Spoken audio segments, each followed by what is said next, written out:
serious financial management problems at the Pentagon, to which Mr. Cooper alluded. Fiscal year 1999, 2.3 trillion missing. Fiscal year 2000, 1.1 trillion missing. And DOD is the number one reason why the government can't balance its checkbook. The Pentagon has claimed year after year that the reason it can't account for the money is because its computers don't communicate with each other. My second question, Mr. Secretary, is who has the contracts today to make those systems communicate with each other? How long have they had those contracts? And how much have the taxpayers paid for them? Finally, Mr. Secretary, after the last hearing, I thought that my office was promised a written response to my question regarding the 4 war games on September 11th. I have not yet received that response, but would like for you to respond to the questions that I've put to you today, and then I do expect the written response to my previous question, hopefully by the end of the week. Thank you, Representative. First, the answer to your first question is no, absolutely not. The policy of the United States government is clear, unambiguous, and opposed to the activities that you described. The second question. Well, how do you explain the fact that DynCorp and its successor companies have received and continue to receive government contracts? I would have to go and find the facts, but there are laws and rules and regulations with respect to government contracts. And there are times that corporations do things they should not do, in which case they tend to be suspended for some period.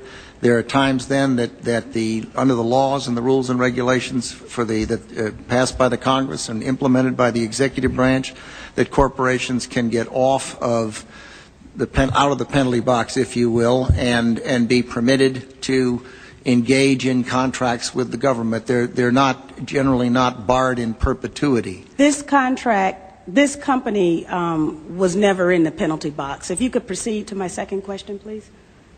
The second question,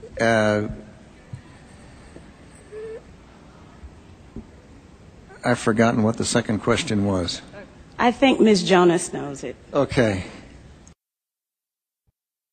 And the final missing piece in this puzzle is the fact that one of the offices hit on that day in the Pentagon was the budget analyst office, where budget analysts were working on the question of the missing trillions.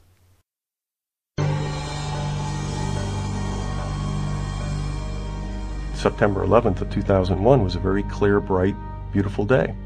And I had just come back from the Pentagon barber shop, walked by my office and glanced up on the television screen, and there was one of the Twin Towers burning. We never heard the plane come in, at least I didn't. Suddenly the whole world turned upside down.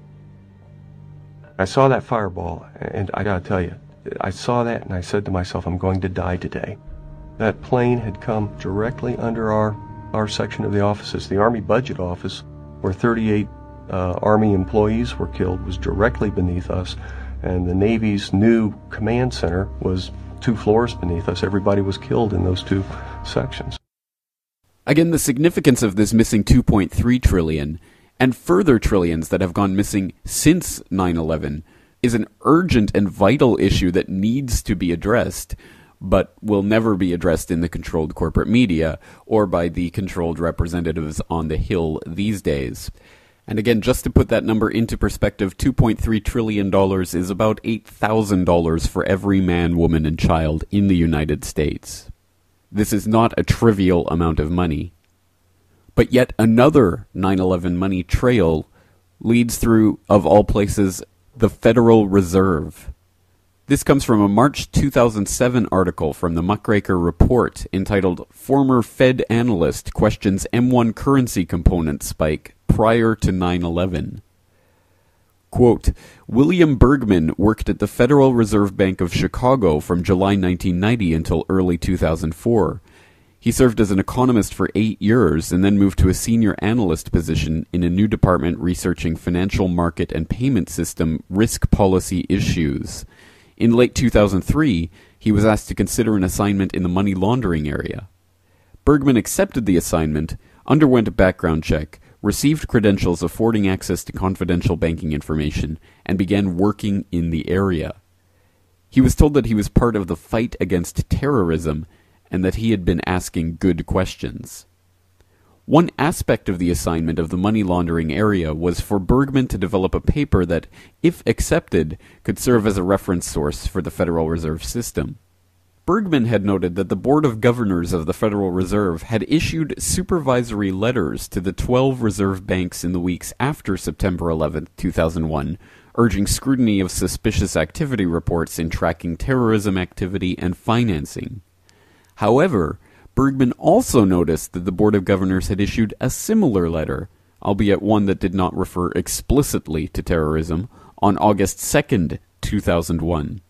According to Bergman, terrorism and terrorist financing were known to be part of suspicious activity, however, and the August 2, 2001 supervisory letter clearly called for scrutiny of suspicious activity, which implies and includes the tracking of terrorism activity and financing. A supervisor gave him the green light and directed him to find the answer regarding the August 2, 2001 supervisory letter. Bergman decided that the best method to discover the answer was to contact the staff of the Board of Governors of the Federal Reserve directly. In December 2003, he called the board and inquired about the meaning and motivation behind the August 2, 2001 letter. Within 2 weeks, his assignment was abruptly terminated and his credentials cancelled. Bergman explains, "At the time I was also looking into and asking questions about currency flows. I thought these questions were worth pursuing and was planning to raise them when I made the above-noted phone call to the Board of Governors. The currency component of M1, Federal Reserve notes circulating outside of banks, rose especially rapidly in July and August 2001. In fact, up to and including August 2001, that month, August 2001, was one of the 3 fastest-growing months for the currency component of N1 since 1947, on a seasonally adjusted basis, even on the heels of significantly above-average growth in July 2001. Much of the July-August surge, over $5 billion above average, seems to have been in the $100 denomination. Among other explanations, persons aware of any imminent terrorist attacks and concerned about possible arrest seizures, such as those that arose after the 1979 Iranian hostage crisis and the 1998 embassy bombings, could have been trying to liquidate their bank accounts in July and August 2001. The money trail could provide important clues about people aware of, if not responsible for, the attacks. I looked at some internal data bearing on this issue that was available to anyone within the Federal Reserve's internal computer network. After going back to look at this important data again a week or 2 later, it was no longer freely available, but password protected. Approximately 1 month after his money laundering work was terminated for what was described at the time as an egregious breach of protocol attributed to his contacting the staff of the Board of Governors, Bergman's department was absorbed into another department, and his 14-year employment with the Federal Reserve ended. Bergman was told that the elimination of his position at the Federal Reserve had nothing to do with him personally, that it was an organizational matter. He was offered and accepted a severance package and left the Chicago Federal Reserve Bank in March 2004. And what about the August 2, 2001 supervisory letter? What prompted it? Sadly, Americans are once again left with trying to determine for themselves, because nobody entrusted to uphold the rule of law free from passion or prejudice is willing to launch a thorough and purposeful criminal investigation, who knew what and when. Prior knowledge of 9/11 without action and or effort to prevent the events from unfolding is at minimum criminally negligent homicide, a felony.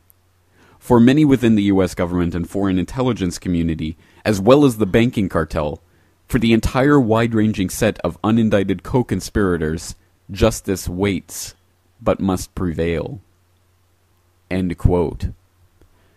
Again, that's a very important article from the Muckraker Report, and I suggest my listeners go check it out by going to CorbettReport.com